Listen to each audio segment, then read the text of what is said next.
You can find From the Dome on iTunes, Podbean.com, and the Podbean app. Wherever you may be and however you may be listening, thank you for making us a part of your day. Now, here are your hosts, Augie and Bray. Welcome back, everybody, to From the Dome. We are late this week, mostly because of Augie, but also because of me. So we apologize for being late, but we are here nonetheless, and we have given you a full day to listen to our podcast before it becomes irrelevant, as Michigan State is literally 2 days away. So, Augie, welcome in. That was a little different. You opening up the podcast, but you know what? I kind of like it. Yeah. It's not bad. We'll get you better. What's up with this weather? Like, it is abnormally hot. Dude, so I told you earlier, I walked to class this morning, and I was sweating everywhere. Like, I might as well wear a freaking swimsuit to class. Major ball sweat or what? Ball sweat, taint sweat. Wherever you want sweat to come out of, it was coming. Gucci? Gucci was sweating? Oh, Gucci sweating hard. So, it's fucking hot out. Like, it's hot enough to where when you get to class, you're like kind of worried if like your butt sweat's starting to like show through your khakis. Oh, there was no worry about it. I did not wear khakis this morning for that one reason. Black gym shorts would have been my go-to. Yep, I wore black gym shorts, and I wore just a nice loose fitting dry fit T-shirt. Didn't care what I looked like this morning. We were just trying to get home and get to class, get home before I died from heat exhaustion. Heat exhaustion. I mean, I'll take it. I'm a summer guy, so I'm not going to complain about the weather because I'm a nice crisp fall, spring, early spring guy. 65, a little bit sunny. Perfect. I mean, there you can't really beat fall weather and hoodie weather, and but at the same time, if I had the choice between winter or summer, and I couldn't be picky and say I want fall, I'm definitely taking summer without a doubt. But how are you being picky? I mean, we live in a climate where we have 4 seasons. We're lucky enough to have that. So you get to pick one of 4. 2 of the 4 seasons are really not that long. Like, fall just happens and is gone. Spring just happens and is gone. It's either freaking freezing or hot. I mean, those seasons are not they're not real seasons to me. Oh, okay. Or, whatever. I mean, if fall and spring aren't real seasons, I don't care because they're my favorite. They're the best, Fall, vest season. There's no season like vest season. I did wear my sweater vest to the Georgia game. See? I mean, how often are you going to get to wear a sweater vest to a game in August? Well, it ended up getting kind of warm, but it was a perfect day overall, like barely hit 70. And did you have like the short sleeve polo under the vest? I did. Gus smells on. Fucking great look, man. Yep. I wore it and I was sitting in the box, right, which we've discussed, but I was trying to be as gold seat as I could. So I definitely went with the sweater vest and I even went to the bookstore and bought a pair of Under Armour Notre Dame golf shorts. And oh man. The only thing I needed was a fanny pack and a sweater tied around my waist. I don't know if that's fancy, a little fanny pack. That's a little ridiculous. It's old though. Old people. Yeah, true. Yeah, I don't know. You were dressed to impress the customer, obviously. A salesman will do whatever he has to do. Yep. Whatever I got to do. Get that order. So we are here today to recap the emotional Boston College roller coaster is what it was real emotional. I mean, Twitter was going absolutely insane in the first half. I'm halfway guilty of it, although I don't think I went as far as saying this is, Brian Kelly should be left at the tarmac, but I couldn't say I read those tweets and it was really hard for me to disagree. This was the first game I really stayed off Twitter during, and it was kind of nice. I enjoyed it a little more. Yeah. Twitter's evil. Twitter is interesting. Evil is a pretty good way to put it. Evil and interesting is what I'm going to go with. So yeah, it can get interesting. I don't know. The game was interesting and emotional, if you want to say emotional, for about the first 3 quarters, and when the fourth quarter hit, I was snoozing on my couch. I won't lie. I did not watch the fourth quarter. And you missed all the scoring. A good portion of it. So obviously there's quite a few good things. One being we rushed for 515 yards. And there are quite a few kind of head scratching moments. Anything in particular stand out to you as you started watching the game? Maybe to feed into you a little bit. I was instantly worried when we came out on the first drive and threw 3 straight times. Yeah, I agree with you there. I mean, obviously it showed that our running attack, like we've been saying every week, is strong. We need to pound the ball. So that was a little worrisome. But what I was most happy about this week, obviously the first half was not pretty. We did not look good. We were fortunate enough to still have a lead going into the half, but coming out of halftime and making adjustments was really good to see, because that's something I don't think we've seen in the last couple of years from this team. I don't know if that's a coaching staff thing. I don't know if it's the players. It could be a mixture of both, but you got to be really excited and really happy with the adjustments that were made at half, and obviously it showed coming out and scoring 35 points in the second half. I don't even know if it was adjustments. I think it was just, all right, we're just going to buckle down and do what is supposed to be our strength. But that's an adjustment in a way, though. Yeah, I guess. But I don't know if there. I mean, I'm sure there were some technical adjustments, but at the end of the day, Brian Kelly said in his presser, I went to the offensive line and said, you need to take this game over. And I mean, again, I don't know if they've changed anything, made any in-game adjustment. I'm sure, right? But obviously a coaching adjustment was we're going to run the football in the second half. And, you had a 35-point second half, and that helps prove the point, Yeah, and just going to the offensive line and saying, hey, let's go. You got to take control of this game. You're the best part of our football team. Let's do it. That right there it's good to see that response then, because I feel like if that would have happened last year, let's say, it would have. I don't think anything would have changed in the second half. I can't remember a second half last year where we came out after a poor first half, which we usually had, where we came out and just put the other team away. Obviously, we didn't because we lost 8 games. But I think coming out and then rushing for how many yards do we have? Like 515, yep. 16, something like that. So that's crazy, to think about. When was the last time we had a Notre Dame football team rush for 500 yards? Maybe even 300. Well, week 1, 300 had 400. Well, but okay. I mean, other than this year. No, they're breaking rushing records, and rushing records that have been in place since, before Lou Holtz. Relatively old rushing records. Brandon Wimbush was the only quarterback or the first quarterback in forever to rush for 200 yards, and that we can go into that in a little bit here, but I don't know. Just talking first impressions of the game, I felt like I always felt like Notre Dame had horrific field position after we stopped, and we came up with a defensive stop, and their punter did a heck of a job pinning us deep. We always had to go 75, 80, 85 yards to score, it felt like. And I think part of that had to do with, first of all, Boston College's offense typically had pretty good field position throughout the game.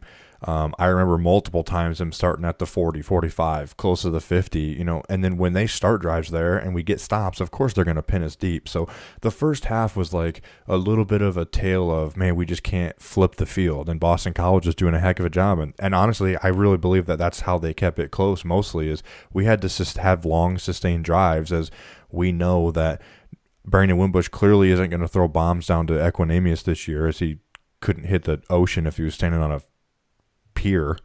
But things along those lines kind of stood out to me in the first half.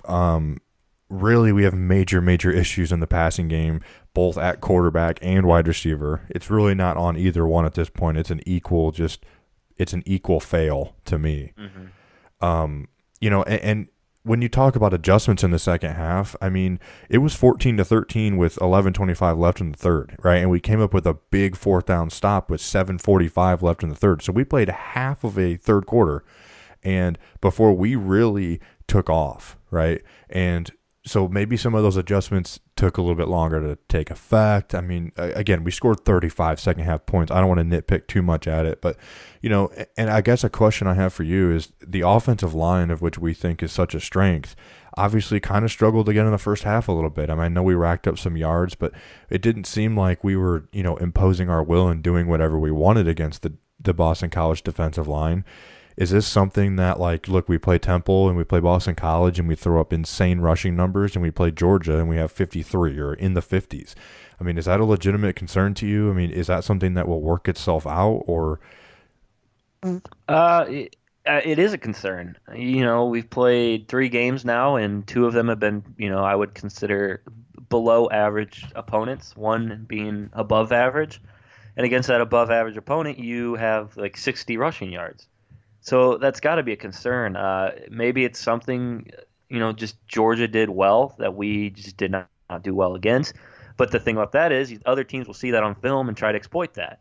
So obviously it's got to be concerned, and I don't know if it'll work itself out. I don't know if it's, obviously it's probably something they're working on in practice and watching film, but yeah, you just have to see. And hopefully, maybe this, when at halftime, like this past weekend, when, Coach Kelly came in and said, hey, let's go. You got to be you.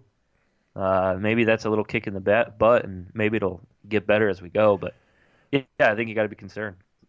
Yeah, and to me, it comes down to when you play anybody any good, can you win? Can you do the things that are your strength? And, that's the main thing that we said going into Georgia with Brian Kelly was, all right, man, big game. You have to win. And he didn't win, right? So here we are again.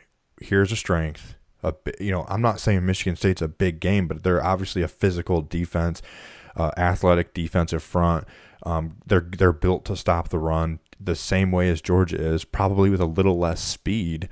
But, here we are again. It's a put up or shut up. I don't want to hear anything about the offensive line until this weekend will start giving me some hope that, okay, we've made some adjustments. We've gotten better against a team that is respectable in the run game, and it's not Boston College or Temple. And we can't just what I want to avoid is us falling back on Georgia saying, well, we couldn't do it against anybody any good. We need this game to put us, give us some momentum and actually playing someone with a brain on the defensive side of the ball. Yeah, this is a big confidence game this week. I mean, you kind of hit the nail right on the head there. This is a huge confidence game this week. Michigan State is obviously not the Michigan State they once were, but they're still a very good physical football team, and you need to exploit your strengths on them. So that needs to be running the ball. I honestly think if we go into this week and we don't run the ball well, and we have to rely on Brandon Wimbush's arm and this receiving core that's down to like 2 guys, we will lose this football game. So yeah, I think you're absolutely correct. This is a huge confidence game. So as we talk about, we'll move into some Michigan State stuff in a little bit, but as we kind of quickly finish recapping the Boston College game, the issues at receiver, how much do you blame Wimbush and his accuracy issues, or what seemed to be accuracy issues, and how much do you blame a wide receiver core that I think we both thought was pretty deep and pretty good going into the year, and now it doesn't seem so much, as wide receivers last week had a combined 3 catches for 11 yards. It's not very good. Yeah, you're absolutely sorry. I just had a little ad. I switched web pages on my computer, and an ad started playing full blast in my ears. We were absolutely wrong on that receiving core, though. I'll say that right now. That was a bad prediction on our part. You just saw Freddie Cantin's out for the season now. Yeah, which I'm okay with. Like, that's bad of me to say, but still, that's another guy that we don't have to put in there. And right now, it seems like teams are just doubling up on Equinemius, and we have no one else to go to. And really, honestly, when we go to Equinemius, he doesn't do anything. He hasn't done anything yet. What did he have last week? 1 reception for like 2 yards? 1 reception for 3 yards. And to me, he can't catch anything that is not – I mean, he's missed multiple balls this year that were even in the breadbasket. And anything that is has any sort of contest to it or physicality to it, it's like he wants no part of it. I mean, everyone keeps talking about Equinemius, and I had high hopes for him too, but it's like, look, he hasn't done anything at all this year. He hasn't made a play this year, and I'm extremely disappointed in him. So Who steps up though? That's the question. Where can we reach? It's got to be C.J. Sanders. You've got to get him involved in the offense. I've said that since week 2, and I'm going to stick by it. I really think you need to get him involved in the offense. I'm with you. You have to. And were we talking before that we saw in the Notre Dame football video that he looks like he was getting some offensive reps in the receiver position? I mean, yeah. It's bad when you look at stats from last week, and only 5 guys caught passes, and we only had 11, I think, receptions as a team, and 3 of your top 5 receivers were your 2 tight ends and your running back. That's not good. Yeah, no doubt we have to be better at the receiver position and in the passing game as a whole. And, this is game 4, so hopefully this is the end. This weekend we can put to rest the little quiet Kevin Stepherson suspension. I think he can help dramatically when he gets back, or at least I hope. I mean, I'm just clinging on to anything at this point in the receiving game. But I think you're exactly right with C.J. Sanders, and we've mentioned it. At the very least, can we not put him in the slot? And if he catches 1 or 2 balls, that's 1 or 2 balls someone else, that we're not catching right now, right? And then get him in the jet sweep jet sweep game. He's been dangerous in that in the past. Yeah, I mean, C.J. Sanders is a guy, if you give him some space, he's going to make guys miss and he's going to make plays. So why not get him on a little route where he's running when he catches the ball? Why not do a little jet sweep where he's got room to work? It just doesn't seem right now that that's in the offense, and I think that's why you're seeing some of these struggles in the passing game. You have a quarterback that's pretty inexperienced, and when you give him maybe 2, maybe 3, maybe 2 options, and in the receiving game, you're going to see what you've seen, and that's a lackluster passing game. Yeah, and you know what? If that means we continue to run more 2 tight end sets at this point and let Alize Mack and Durham Smythe or any of the other tight ends kind of filling in there and catching balls, I guess I'm okay with that. And then you kind of rotate in Chase Claypool, Equinemius, Michael Young, hopefully a C.J. Sanders, those type of people. And they, obviously we're not going to rotate in C.J. Sanders for Equinemius, right? But I mean that general 4 wide receivers getting some reps and in the rhythm of the game, I don't think can hurt you at this point, And the fact look, Dexter Williams still got 6 carries last week for 50 yards, but he got garbage time carries. He had 1 carry in the first half that I can remember, and then didn't touch the ball until we were up, 20 points. To me, with Tony Jones Jr. probably out with an ankle injury, he's our number 2 guy at this point. And can he get 6 carries in the first half? I mean, that's what I'm asking for with him. Yeah, he's a playmaker, man. I mean, just look at his stats and I'll show you. I know a lot of that's been in garbage time, but still, that's making plays against other people. But I think you're absolutely correct. Why not see him a little more in the first half? I don't think you can be as concerned about the running that situation as much as the receiving situation, though, because, Josh Adams has proven that he can handle the workload and produce for the most part. Against Georgia, sure. He obviously didn't have the greatest stat line, but, that's the situations where we need to get another guy in there and start rotating, maybe try and get some of these guys in a little bit of a different rhythm than they've been in. But I think as a whole, the offense right now revolves around if that passing game can improve, and it's all going to come down to who's going to step up in the receiving end. And we got to have somebody step up for sure at the wide receiver spot, like you just mentioned. And it can't be somebody's got to come up and make a play that is not a perfectly placed ball, that is something that they have to go work for and make a play. I mean, that's what we need. Somebody to go get a ball, whether it's a jump ball, whether it's it could be a dig over the 15-yard dig over the middle, but they went and got the ball, right? They didn't let the ball come to them. They went and got it. And I think you have to have people step up like that, and it can't be, obviously we've seen Wimbush is not going to throw perfectly thrown balls to people very consistently at this point. So we need playmakers to step up at that position. And that's going to be huge this weekend. They're going to play press coverage on us. They're going to try and take the run away. They're going to stack the box. We're going to have to take the top off the defense at some point. So I don't know, as we start to transition out of Boston College and kind of go to a season as a whole, do you have any finishing topics you need to get off your chest from Boston College? No, I just wrap up that point with Wimbush and his arm. I compare it to when Everett Golson was a freshman. Think of the receivers he had, to throw to. He had some playmakers. Did Everett Golson ever put the ball on the money and in the right spot? I mean, not often. So we're in the same situation with Brandon Wimbush. He just doesn't have guys that can go make plays for him. So you can't put it all on Brandon Wimbush like people are doing.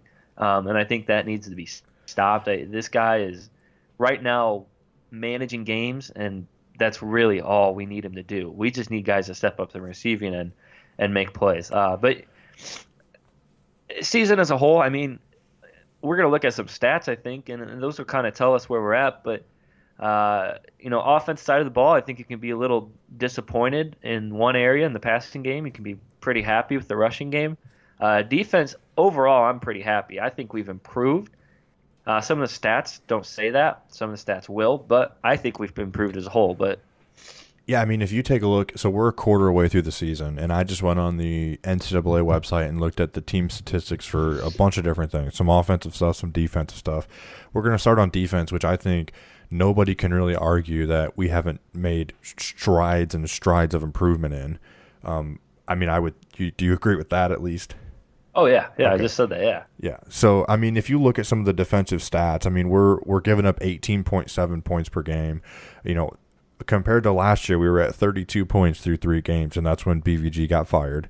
We are at 4.6 yards per play, which is down from 6 last year, and third down percentage is 25.5, which is down from 41.7% last year. I mean, those are some pretty good numbers to look at. When you talk about total defense, we're not in the top 50. But when you look at some teams that are in there, Wake Forest, which is where Mike Elko was from, is number 21 still. So obviously they're still running the same general stuff and doing pretty well. Again, it's a quarter of a way through the season, of which a lot of places haven't played the best of talent, but it's still a metric that we can go off of. And Alabama's also 37th in that. I just thought that was kind of interesting. I guess I would have guessed they were higher, but the third down percentage, we're ranked 16th right now in the country, and that's at 25%, as I mentioned. Turnovers gained, we have 6, and that's 27 in the country. That's if you're top 30 in that, I think we would take that all day. Red zone defense. This is the stat that kind of worries me. There have been 11 red zone opponent attempts. Okay, they've scored on 10 of them, which is 90%. 5 of which were field goals, and 4 of them were red zone passing touchdowns. We've only given up 1 rushing touchdown in the red zone. Anything there that kind of makes you scream? Just the fact of 90%. I mean, that's a little. What was it? 11 times that they've been down there, or that we've had guys, opponents in the red zone. So yeah, 10 out of those 11 times they scored, which is a little concerning, but at the same time, I mean, it's tough to play defense in the red zone and not give up points. I'm happy if you're in the red zone and we give up field goals. So half of them are field goals, which I think you'll take. And then you take Georgia, where the guy made a play, that one-handed catch. Like, what are you going to do? You can't do anything about that. So it's a little concerning. But when you look at it, really look at it, I don't think it's as big as a concern as you could think it is. So I'm good with the 1 rushing touchdown in the red zone. The passing touchdown in the red zone kind of worries me, because from my memory, other than Georgia, I'm trying to think of any other ones that pop into my head, but none of them were at the 5-yard line. It seemed like they were right inside the red zone. Like, I'm talking 15, right inside that threshold. And they're just they're attacking the end zone when they get there. I think that kind of concerns me. The 4 passing touchdowns. I mean, and I guess I'm not trying to not discount it, but you're still 103rd in the country in red zone scoring defense. And again, 11 trips to the red zone, which is one of the fewer numbers I see on the list, or about right in the average. you give up half of those as field goals, I think you'll take that. I think we need to see that number, get to 75%. But I'm going to try not to nitpick that too much, but it's interesting to look at. Any final thoughts on Red Zone D? No, I think we kind of hit it all. So we hit the rushing defense through a quarter of the season. We're number 78 at 151. I don't think that's not respectable at 150 yards. I think you'll see, if we consistently stay at the 150, I think you'll see us climb up the list a little bit there. Again, as teams have probably played some lesser opponents that haven't ran the ball very well against them. So and we've played, Temple and Georgia, two teams that had some pretty good running backs as well. Yeah, and Georgia, absolutely. So I think that's a respectable number. If we can keep that, right, if we can keep that at 150 or less, I think we would take that all day. And you look at the scoring D, I mentioned we were at 18.7 points per game, which leaves us at number 39 in the country. If that number stays the same, we're doing very well. And I think that obviously scoring points is the telltale of, how is your defense? And you're giving up under 19 points per game. I think that's pretty good. If I had told you, at the beginning of the season that we were in week 4 and we were only giving up 19 points a game, what would you think? I would have never guessed that. You would obviously think we're 3-0. I could honestly say that. Yeah, I don't disagree with that either. I would probably, as an improvement, like I said, last year we were at 32 points per game through 3 games. If I was sitting here at the beginning of the year and could give a prediction, I'd say, man, I would be so happy if we could get that number to 20 or 25. 25 I probably would be realistic as an improvement. The fact that we're under 19, I think, is very good and very promising. Yeah, it's all. It's a hell of an improvement, and honestly, it's a little frustrating at the same time because our offense has struggled to score at times, and if you take an offense like we had the last couple of years and put that with the defense, the way the defense is playing right now, and 19 points a game, that's what you want, and I think that's what we're trying to get to. Yeah, and it's our offense has struggled to score in important games and close games against good talent. As I start to rattle some of these offensive numbers off, it's going to seem like we should be 3-0. We're at 39 points per game, which is tied for 32nd in the country. That's pretty dang good. You're right at 40 points a game. Again, we've scored all our points against relatively low competition, and when we played anybody any good, we scored 19. So that's the story of Notre Dame football under Brian Kelly at this point. Is everything goes okay against some mediocre teams, and here we go when we play someone decent. We're ranked number 23 in total offense at 494 yards per game. I would take that every day of the week as well. We're number 5 in the country in rushing offense at 330 yards per game. And here's your passing, which we're just going to love. 114th. That's our ranking at 163 yards per game. How many teams are there in Division I football? 129. Oh, my Lord. It just shows you what your strength is. That 114 is a number that you would have, we've been used to seeing that number on the defensive side of the ball with Brian Van Gorder. Yeah, I don't think I'd honestly say I could ever think we'd be that low in a passing offense under a Brian Kelly team. Yeah, that's a heck of you're exactly right. So, but it just shows you where our strength lies. Okay, so we went over some statistics here, and look, I want to say one thing before we move on. I don't think either of us are making fun or bringing up issues in the passing game, trying to say we need to come out and throw it 30 times a game. It just needs to be better. Would you agree with that? Yeah, absolutely.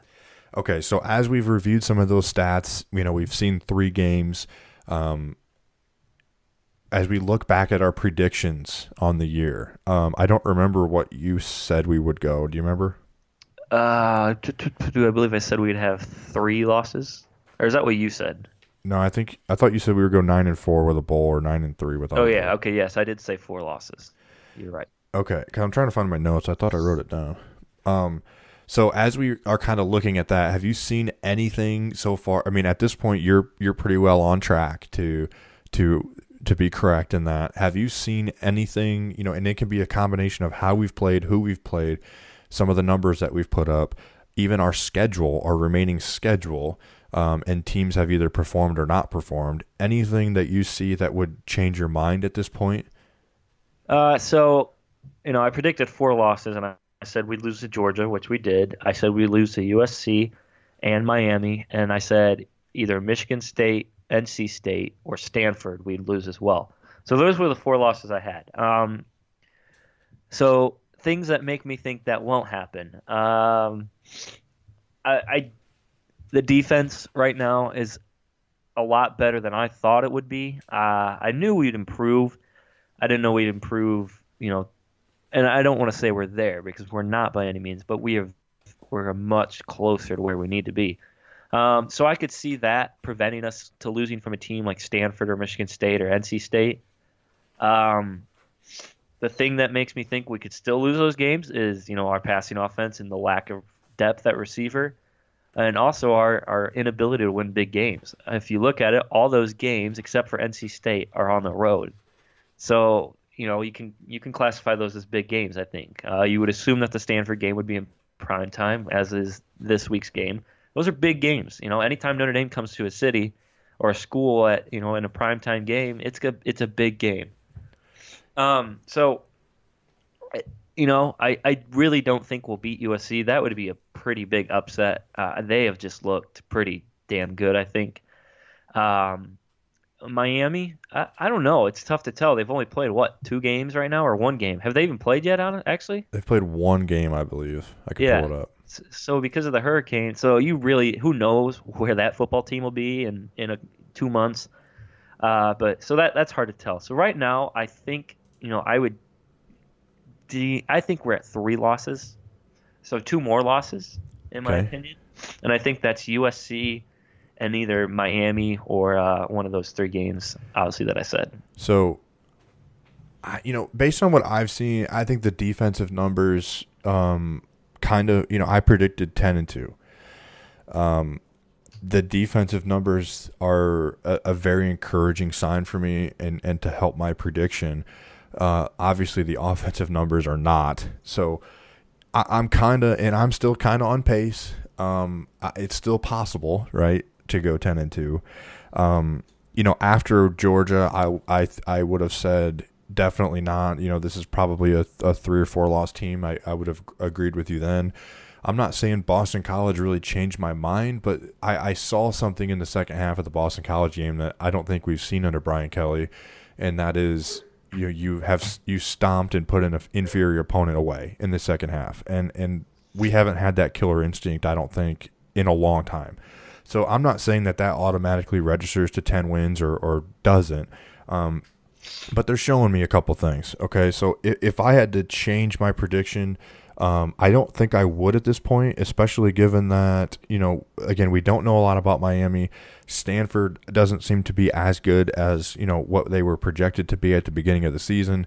I think the combo of that still gives us a real chance to get to 10-2. But again, we have to win big games, right? We're obviously not going to get to 10-2 without winning a big game, which will be either Michigan State, USC, Miami, and I'll throw Stanford in there. So you still have to win big games, and your prediction can change when your coach can't deliver for you, right? But at this point, we're still on track. I think we can. I think it's realistic to get there. Is it likely? Probably not. But I think it helps that Stanford isn't as good as we think, and we've shown a couple things that make me think that we could get there. But again, we need so much help in the passing game that that kind of leaves it. So I guess if I had to change, I'd throw an extra loss on there. I think we could go 9-3. And I predicted that we would lose to Georgia and USC. Those were our 2 losses on the year. So yeah, I mean, I think we've seen. I don't know if we've seen enough really, at this point, but we are a quarter way through the season. So. Yeah, and I think this week will tell a lot of things as well. It's kind of your first big road game of the year against a Michigan State team that we've had a lot of history with. I think you can consider this a little bit of a rivalry game, So this will be a big a telltale of what's to come in the next 3 or 4 weeks. So let's move on to Michigan State here. I think we're going to. Our goal was to make this as brief as possible this week, especially with the fact that we're coming at you so late. So a couple talking points on Michigan State, and then we'll kind of hit college football as a whole and review some picks and make some picks. I don't want a prediction at this point while we preview MSU here, Augie, as we will make a prediction when we do our picks. Anything stand out to you on the Michigan State side of the ball? I mean, they are number 3 in total defense. I know you're going to bring up the point that they haven't played anybody. They're number 1 in third down defense. They're only giving up a third down conversion 10% of the time. And to me, I mean, that's pretty impressive. I don't really care if you've played blind people up to this point. But anything stand out to you? I mean, to me, this is Michigan State, and it's going to be that kind of a game. So what do you see? Well, first off, I want to say that Michigan State is number 1 in the MAC. They are 2-0 in the MAC. There you go. So they've played Bowling Green and Western Michigan, and Western Michigan's a pretty good football team. I won't take that away from them. But some things that stick out to me. You're absolutely correct. Their defense is pretty good. It's hard to really tell. I really haven't watched much of them. But this is Michigan State.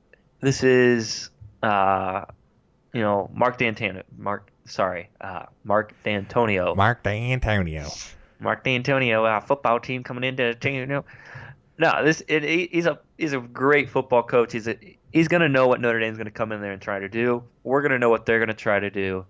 It comes down to who's going to be the most physical football team on that field that night. If we run the ball, we win. It's as simple as that, honestly. So how well do you think we can, Michigan State, I'm not going to say they have an all-world defense or an all-world defensive line, but it's definitely going to be, in the top 2 of defensive lines that we will have faced thus far when you compare them to Georgia. Do you think we are able to control the line of scrimmage and kind of impose our will in the running game? I think we have the ability. It's just will we do it? We have the ability to do it. It's a matter of, do we have will we do it? You know what I'm saying? Yep. Yeah. I think the talent's there. I think the guys, the scheme is there. Can we put our players in the best position to, make that happen? Can we execute? Can we execute? That's a great point. Obviously they run. D'Antonio's big on the man-to-man press coverage on the outside. Guess who just recently did that to us when we lost 20-19? I see Mark D'Antonio doing a lot of things that Georgia did. I think you could watch that film and probably, piece together some stuff, especially when you have some speed and athleticism, some stuff that I don't know if Boston College could have done. So here we are again, a press coverage, man-to-man team. Do we have the receivers on the outside to make those plays? Can Equinemius get off the line and get free? Can Wimbush deliver a ball to somebody this week? Any thoughts there? Like I said, right now, if my assumption and my prediction is if Michigan State takes away our running game and we are left with throwing the ball all over the field, we will lose this football game. Okay. So obviously it's a night game under the lights in Michigan at Michigan State, East Lansing. Gus Johnson, 7 p.m. on Fox. To me, when Gus Johnson calls the game, man, that just screams close game at the end. Yeah, I mean, you're gonna have a Golden Tate diving into the crowd type of, or band type of game. God, I hope. No, I'm looking forward to it, man. This will be the first football Saturday that I will not be at a tailgate for the whole day and then trying to come home and watch a football game. So I'm excited to just sit on the couch. Well, good. That you're not. You mean because Boston College plays on Thursday and Tuesday for the rest of the year, or what? Well, first off, I don't go to Boston College. I go to the Ball State University. Why did I say Boston? I'm drunk. Apparently. No, well, you're not wrong. We have one more Saturday home game, but Ball State is on the road at Western Kentucky this week. Okay. So, when are you coming home next? Looking at coming home. I was going to try and come home, next weekend for the Miami O game. Can't do that because we got a little JV football action on Saturday morning. That I really shouldn't. I should go work. Struggling for the money. So we're looking at probably the NC State game the next time I'll be home. Which is October 28th. Yes. Do you have a fall break? Yes, I'm going to Boston for fall break. For what? Just the, why not? Why not kind of trip. Okay, well. Never been there. It's right in the heart of playoff baseball season, so hopefully the Red Sox will be playing and go down and, get drunk with some Red Sox fans. There you go. Okay, so we don't need a prediction yet, but I think we both have about the same concerns, as we head into Michigan State. Can we control the line of scrimmage? Are we going to be able to run the ball enough to not have to rely solely on the pass? Can Josh Adams, can Dexter break a couple runs, and how effective is Wimbush going to be, in the running game as well? Who on the wide receiver and skill position, areas are going to step up and make a play? Some things that we really need addressed, and those are going to be some keys to the game. I don't think that we're saying anything that others haven't or don't believe at this point. So as we move on into college football as a whole, we can review our picks from last week, which I thought I had in front of me. Yes, I do. Okay, so as the From the Dome wheel turns, we obviously aren't very good at picking college football games, and we've incorporated the spread, and we would lose quite a bit of money at this point if we were actually betting. So It depends on, what kind of money you put on what game. Yeah, I guess you're right. So last week I went a nice 2-3, and you went 2-3, and we actually had different picks. So it's we're locked up at I'm 8-7 on the year, and you're 7-8. We have the bet going for if Ball State somehow becomes bowl eligible and Augie beats me in Pick'em, then I'm going to Ball State's bowl game. I guess the biggest thing that stood out to me on the picks last weekend would probably be the Tennessee-Florida game. As Florida was favored by 5.5, neither of us picked Florida, and obviously Florida covered. So, the Penn State game, I thought that there was you thought that there was no way that Penn State would cover that 38-point spread. They won 56-0. I'll take your money on that one. All right. And then the Kansas State Vanderbilt game was interesting to say the least, as it was 14-7, and we both picked Kansas State. Vanderbilt must be. I mean, they have a pretty good defense. They're number one in one of the categories, scoring defense, I believe. But Kansas State went on the road and could only score 7 points. So I mean, I'm not going to sit here and say Vanderbilt's defense is the real deal. But they're obviously very, very competitive, and they shut down Kansas State. Now they play Alabama this weekend. We'll see how that goes. But yeah, all I have to say about this little pick'em action is, if I was betting with my own money, there's no way I would bet on the Georgia State Panthers. Okay. Just trying to throw a sleeper pick out there sometimes. Well, you know what? At some point, I'm going to come up with a bet that you're not going to want to do. So you better go with your brain on these. You're right. Right now, I'm playing with house money. I'm playing for free. You're right. We should put $100 in the pot, and the winner gets it. Jesus Christ! You know how poor I am. I already in a freaking fantasy football league that I stupidly joined. That was $100. Dang. Although did have a big week in fantasy this past week. 180 points scored by the wow. The team name of my team is August Team because I have it edited. 180 points. So you're so poor right now. What kind of beer are you drinking? Recently, I've actually, splurged, and I've been drinking Michelob Ultra. Okay. The reason being, it's 92 calories.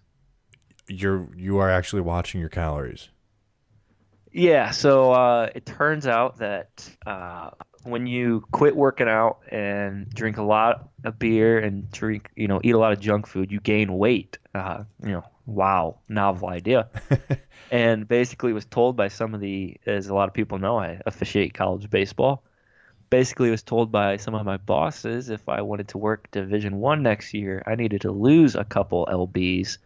So probably about November, October, late October, I will be shutting down the drinking for a while, going on a little diet and working out. Okay, but so until then, one, it says a lot that you're actually making your beer choice based on calories. Okay, that's point number one. Point number two, it absolutely amazes me that people are legitimately concerned about you being in shape to umpire baseball games.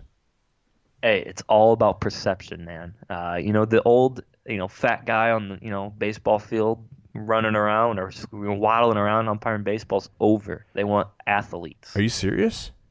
100% serious. Who's the guy in the MLB that's like under all the scrutiny all the time, has like the turkey gizzard? Mr. Joe West. Yeah, that's him. I don't imagine an athlete when I see him. Well, you're absolutely correct. But those guys they can't be fired unless they really screw up. So they're just waiting for those type of guys to get out. And then if you look at the younger umpires that are in the game, they're all skinny, muscles. So right now I'm probably about 15 pounds overweight where I need to be. So they're skinny and muscles, all of which you will never be. I wouldn't say I'm not. I'm not ever going to be skinny. I've never been skinny my whole life, but I've never been fat. I've always been bigger, but I've never been fat. Right now, I'd say I'm get close to fat. You've been husky. My problem is it's the ass and the thighs. That's where my problem is. You do got the booty. Like if that's not. Am I gay for saying that? No, because it's fucking huge. Okay, so let's move into this week's pick'ems, the games for this week, and then we will wrap this up. So we're going to start with TCU at Oklahoma State, with Oklahoma State being a 13-point favorite. For this pick, I always go first, and I hate that. But I do like Oklahoma State at home. You said they're 13-point. Yeah. Yeah, I think they cover that. This is interesting to me because I meant to look at what the over-under is for this game because both teams scored like 60 points last week, and both teams could definitely score 50 or 60 on each other. I'm just thinking at this point that I'm going to trust Oklahoma State's defense a little bit more at this point. It would not at all surprise me if they won by 14 or more, but I'm going to say that this game's going to end up being a little bit closer. So I'm going to take TCU and the points. I'm a little on edge on this because I started actually, and this is probably bad, but I actually started betting on some games last week. I didn't do horrible. Whoa. I only lost about $20, but I bet on probably 10 games. Okay. So where are you doing your betting through? Just curious. It's on BetDSI. Okay. All right. So, you might call them, get a sponsor, huh? Yeah, no kidding. If I do not think I could pick this game with any certainty with actual money this weekend. So, I'm on edge, and I'm gonna take TCU in those 13 points. I know it's in Stillwater, and I know Oklahoma State has been really good. So I'm just gonna. I think TCU can put up enough points. I trust Oklahoma State's defense, but I don't know. The over under on this has to be crazy. So. It's going to be a shootout for sure. It's going to be close. I think the last, it's going to be a 10-point game to the point where, it's down to the wire. So, all right. Next game, big game down in West Lafayette, Indiana this weekend. Michigan on the road at Purdue, who has actually looked pretty good throughout the start of the season. Against who? Well, they beat the crap out of Missouri on the road last week. That is true. They did. That is a good win for them, but still. Look, make your pick. Make your pick. What's the spread again? I'm sorry. I'm sorry, I didn't say it. Michigan is favored by 10 points. Yeah, Michigan wins by 21. Okay. I wrote that down that you think they win by 21. Look, I'm on the Purdue hype train at this point. Jesus. I don't think, dude, Wilson Spate cannot throw the football. They are not good enough at quarterback to, if it comes down to it, I don't think he's going to win you any games. I'm on the Purdue train. I'm going to easily take those 10 points. I think Purdue wins the game, period. So, okay. Hey, when was the last time they had this kind of a game in West Lafayette? They just installed those new lights. I know it's not under the lights, but it's a big one down there. It is a big game. I think it's homecoming at Purdue, too. So, that place is going to be hype. It's going to be a good place to go if you're looking to go to a party this weekend. But I just don't see Purdue I mean, I just don't see it. Look, But they played. I could be wrong. They played Louisville very tough in the first weekend. They just beat the absolute crap out of Missouri on the road. They did. They did. You're not wrong. I don't think Michigan has done anything this year that really. I mean, you can argue that they beat Florida, but they scored 2 defensive touchdowns. And wait, no, I'm sorry, Spate threw 2 pick sixes, so Florida did. But I don't think that Spate can win you games at this point. They have a major issue at quarterback. So.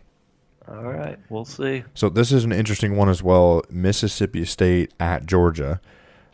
Mississippi State took the wheels off of LSU last weekend. So the spread. So Georgia's favored by 5.5. At Georgia, yeah, I'm taking Mississippi State on this one. Hold on. Let me think of that for a second. 5.5, right? 5.5 spread.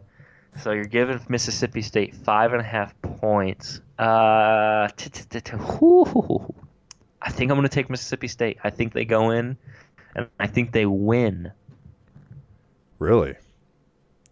Yes. They have a pretty good quarterback. I watched some of that game against LSU. That dude can run and he can throw it. I mean, they're pretty well set at quarterback. I saw Georgia's defense against Notre Dame, and I think that they are the real deal on defense. I'm going to take Mississippi State in the points as well. I don't think Mississippi State wins. I just think Georgia wins by, a field goal. So looking at the stats for this game, right now Mississippi State is only allowing 9.3 points per game. Yeah, that's crazy. That was against LSU as one of their opponents as well. Yeah. And they're averaging 47.7. Yeah, that's pretty good. So I feel pretty confident in my pick of Mississippi State. Does that have an over-under listed where you're looking? No, I do not see an over-under, but, man. I can tell you that if that game becomes a shootout, obviously Mississippi State's going to win. I don't think Georgia has enough offensively. I just think that they're so good in their front seven and their speed.